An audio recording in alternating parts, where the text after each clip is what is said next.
Well, I don't have an opening skit, and this is the shirt I will be wearing tonight since the Packers open up the 100th NFL season with a Thursday night matchup against their very much despised rivals, the Chicago Bears. Um, this isn't even about NFL football. This is more about college football, as you could see from the title screen. I'm not sure if it's this way or Anyway, so with this being the start of the NFL season, I thought it would be a good idea to talk about Rudy, which for me personally, that's one of my favorite. Actually, that's my favorite football movie.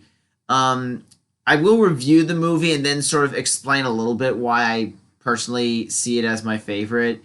I mean, it's not even. I don't think Rudy is as iconic as other sports movies about underdogs like Rocky, Hoosiers, Remember the Titans, or Blindside. But the movie, I'm not going to go very much into spoilers on this one since there's no spoiler thing at the bottom. I might go into a few. But this movie is about a young man, confusingly enough, named Rudy, or Daniel E. Rudiger, if you want to know his actual God given name. His crazy dreams from being a boy wanting to play football for the Fighting Irish.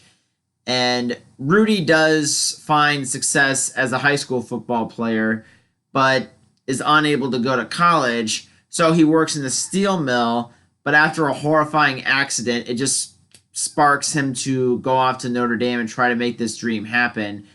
Otherwise, he's going to see himself as a worthless blue collar man.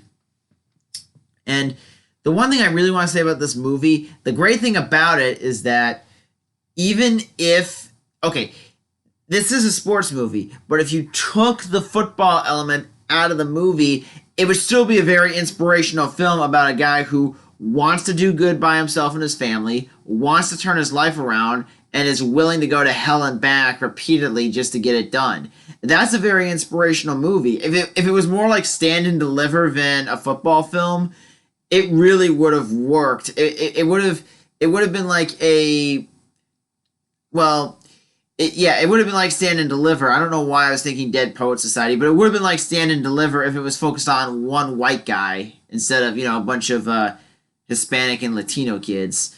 Anyways, so I think the one thing I would say about this movie that I really Sean Astin, this is my favorite movie that I've seen him in, and it's kind of weird because his character he's kind of charming and he's kind of annoying, but he's still more than likable enough for you to want to root for him. He loves talking about Notre Dame football. He's almost like a kid in a grown man's body when he's working with the grounds crew, where he's running around the field pretending he's the kick returner for a game, or when he's doing a speech he had on an old record that he had at his home when he was a little boy.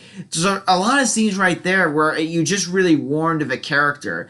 And the reason why you warmed to the character is just because of his passion and his charisma about his goal and what it is he wants to accomplish. You can tell that this is a man that really, really, really wants this dream to come true. And the fact that he wants it so bad and is going to even stupid lengths to get his dream across, he is kind of nuts, but it's the kind of likable, oh, I really want to see you win kind of crazy. It's not the kind of crazy that would make you start thinking, why should we follow this guy? He's kind of creepy. There's nothing but charm for this character, even at his craziest moments. I will say this. This movie, okay, this is one spoiler. Without giving too much away, this movie does have a happy ending, but it's not like most sports movies where the team or the hero you're rooting for pulls out a win at the last second. It's more of a personal victory, and it's more about the power of your dreams and your pride and your passion to get something done. It's more about the human spirit. It's not like Remember the Titans, where the community becomes one because of the success of the football team. And it's not like Hoosiers, which the same people that made this movie also made Hoosiers, which is another great movie. It's not about a community being brought together through sports or a team redeeming himself and a man redeeming himself from a checkered past. This is more about a man redeeming himself from a life that would have led to Nowheresville. And the ending always, when Rudy accomplishes his dream, and that's not the spoiler I'm talking about. Yeah, it always gets me really teary eyed at the end when everyone's cheering and going nuts at the end. It just kind of makes you cry happy tears. It's very sweet.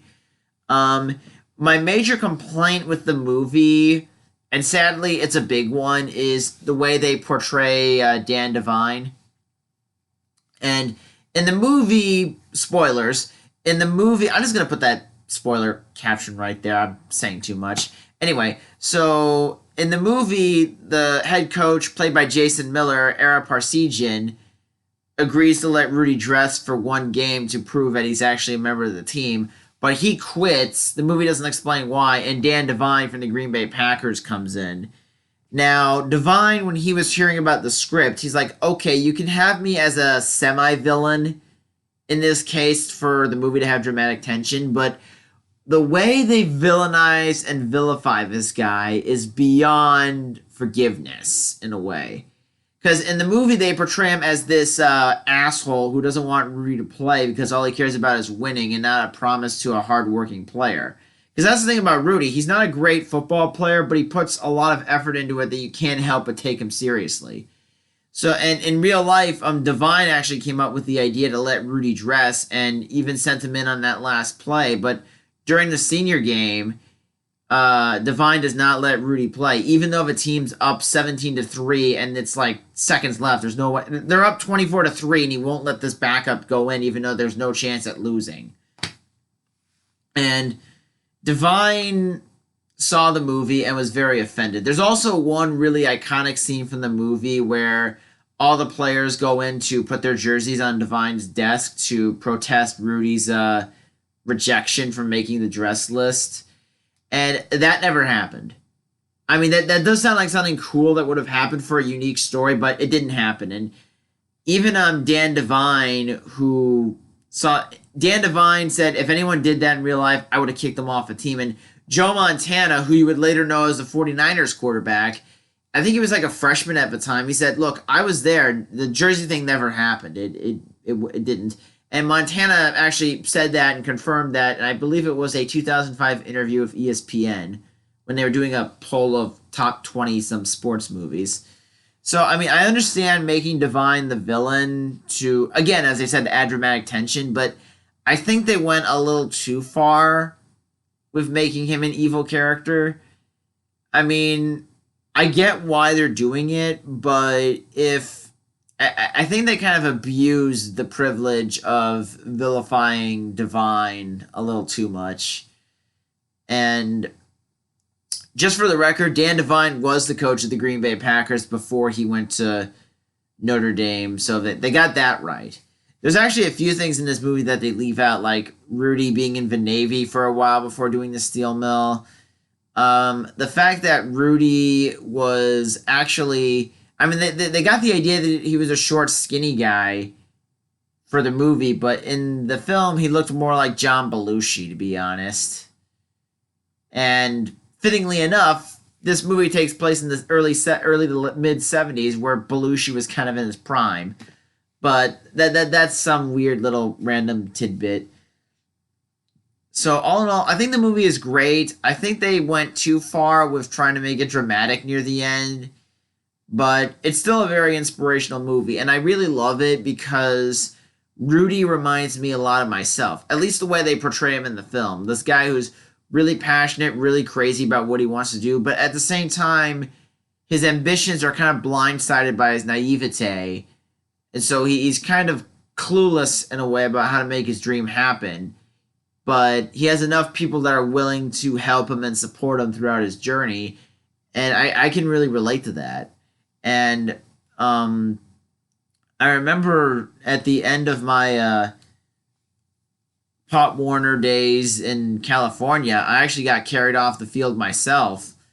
We lost, but I made a key tackle that led to the last touchdown we scored.